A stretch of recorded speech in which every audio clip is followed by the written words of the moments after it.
Boss battles are oftentimes some of the best things about a game. So what's better than a boss battle? What about a game entirely based around boss battles? Theoretically, that should make for a great few hours, although execution is equally as important, and boy does Furi show that. Hey guys, Jesse from GameFans.com, and this is my Furi review, played on the PS4. Furi's story is about as forgettable as the game is beautiful. The game centers around a nameless, silent protagonist as he wanders from boss to boss, called Guardians, defeating each on a mission to escape his new prison. Furi drops players in the protagonist's shoes just as he's escaping his jail cell that the Guardians presumably place him in for one reason or another. The story isn't exactly the focus of the game, but rather a reason to go to the next Guardian and explore the beautiful locales that Furi exposes you to. Because of this, the poor dialogue and dull story are pretty forgivable. Between destinations, a guy with a rabbit's head talks to the player, encouraging them to kill the Guardians and justifying their actions. Throughout my 3 hours with the game, I just wanted him to shut up. At first, I thought he was interesting, but after the second boss, I found myself wishing that there wasn't any dialogue except from the Guardians themselves. The protagonist's actions make it appear as though killing the Guardians isn't exactly an effortless task. He's struggling internally, and this struggle just isn't explored well between the battles.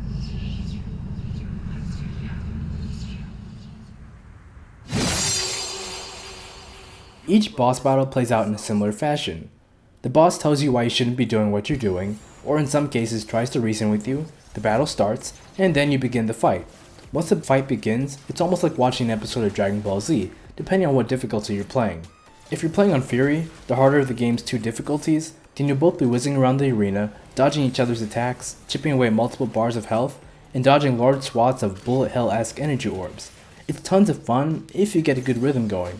If not, then the easier of the two difficulties offers a few slashes and a small bullet hell sequence by comparison before you move on to the next encounter.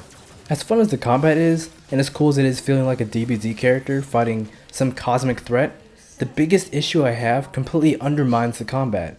That issue is difficulty. You see, Furi starts you off with two difficulty levels: Promenade, which is the easier of the two, and Furi, which is the harder of the two. And there's one more which unlocks after you complete the game on Furi. I started the game on Furi because I tend to play games on hard or medium, never on easy. I want a challenge. I don't want my games to be a walk in the park. However, Furi on this level was far too challenging. Boss battles are incredibly long, lasting anywhere from 15 to 25 minutes straight, or possibly longer if you die. And I died a lot. This became incredibly annoying, enough so that I was forced to turn down the difficulty if I wanted to complete this review. Promenade felt like I was playing on a kids mode. This difficulty strips every challenging aspect from the game, reducing fights from epic 15-minute battles of wit to an at max 5-minute walk in the park. The disparity between these two difficulties is far too large, and I felt like I was being punished for choosing the easier of the two. In fact, once you complete the game, you're not given a rank at all because you played on Promenade and not on Furi. On Promenade, the combat becomes less about tactical strikes and more about repetitively waiting for the enemy to perform one of a few moves and countering or dodging at the opportune moment. While the combat is repetitive by nature, on the harder difficulty, this is far less apparent because of how much you're focusing not on what to do, but when to do it. You have to think about when to strike, or you might get caught up in a devastating combo. You have to think about when to dodge, or you might get hit by an energy orb, or a wave of light. You have to think about when to parry, or the enemy will possibly knock you back and kill you. None of the things I mentioned matter on Promenade mode because, well, the mode is just too easy.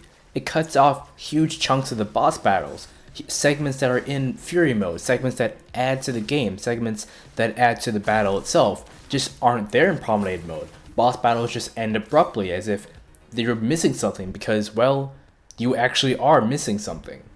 Once you get past the wonky difficulties, Furi is an absolutely beautiful game, both in motion and in screenshots.